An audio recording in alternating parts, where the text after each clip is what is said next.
Timeline, 5000 ans d'histoire, Richard Fremder.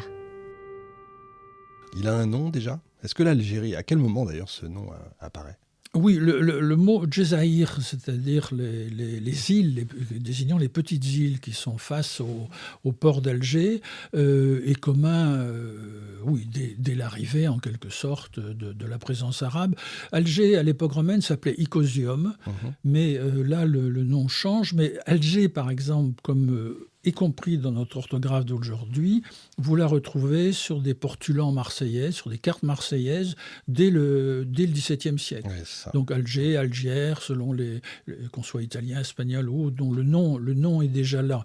Et dans les cartes du XVIe, XVIIe siècle, occidentales en général ou françaises en particulier, on parle de royaume d'Alger, par exemple, même s'il n'y a pas vraiment de roi, puisque c'est pas un gouvernement héréditaire qui se retrouve. C'est pour ça que nous avons du mal avec ce mot régence, parce que c'est plus proche d'une sorte de république oligarchique, je dirais. C'est-à-dire le dey qui a le pouvoir suprême à Alger est quelqu'un qui devient au bout d'un moment élu par une sorte d'oligarchie qui à la fois représente des janissaires, c'est-à-dire des soldats provenant d'Istanbul, des capitaines de navires se livrant essentiellement à la guerre de course, et puis d'autres notables présents à Alger, qui vont désigner l'un d'entre eux, au sort parfois funeste du reste. Il y a beaucoup de coups d'État internes, mais le régime va quand même, cet État, cette façon de gouverner cette partie du monde,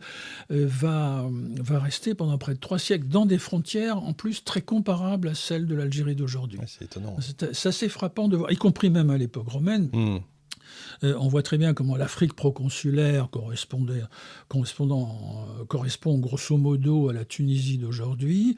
Et puis vous avez la Numidie et la Mauritanie césarienne. Césarienne, le nom se retrouve dans la ville de Cherchell, par exemple, qui sont l'Algérie d'aujourd'hui, et la Mauritanie tingitane, c'est-à-dire celle liée. On retrouve la racine dans Tanger aujourd'hui, représentait plutôt le Maroc. Donc, en simplifiant au maximum Numidie, Mauritanie, avec les frontières qui étaient déjà leurs frontières à l'époque romaine, vous avez à peu près, il ne faut pas non plus être à quelques kilomètres près, mais on a une idée de frontières déjà historiques qui se mettent en place depuis très longtemps dans cette partie du monde. On a longtemps assimilé cette partie, enfin ce territoire et les Ottomans à des barbares, à des barbaresques, à des pirates. Est-ce que c'est une caricature un peu ou... Ah oui, ça c'est quand même une... Alors, c'est un peu compliqué. C'est quand même une caricature qui nous provient pour partie d'Angélique, marquise des Anges et autres. Et même si vous regardez...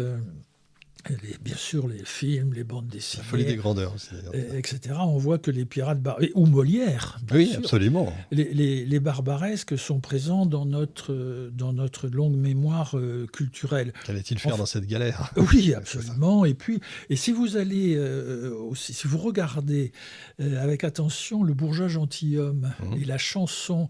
Lorsqu'il est fait Mamamouchi, ce sont des paroles d'une langue, on peut dire une langue qu'on appelait le sabir, qui était un mélange d'arabe, d'italien, de français. Et quand Molière fait ces quelques paroles, en sabir, le mot est utilisé, il s'est renseigné auprès de notre consul du Royaume de France à Alger sur quelques mots de cette langue.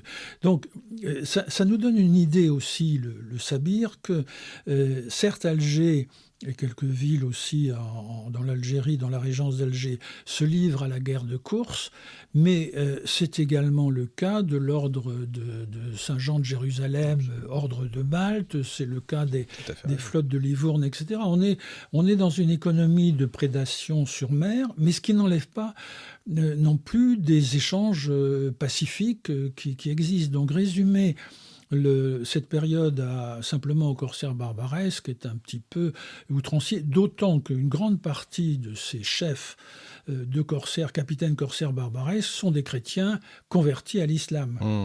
On estime par exemple que 40%, voire 50% de ces, parfois plus, de ces chefs de bateaux corsaires exerçant en Méditerranée, mais aussi en Atlantique, trouvent leur terre d'origine en France, en Hollande, voire sur les bords de la Baltique. C'est donc quand on parle des barbaresques, on parle un peu aussi de certains de nos ancêtres. Oui, effectivement. Voilà, la suite de cet épisode est réservée aux abonnés premium. Pour vous abonner, c'est très simple. Rendez-vous sur historicast.fr ou encore plus simple, vous cliquez sur le lien qui est dans la description juste en dessous et laissez-vous guider. À tout de suite.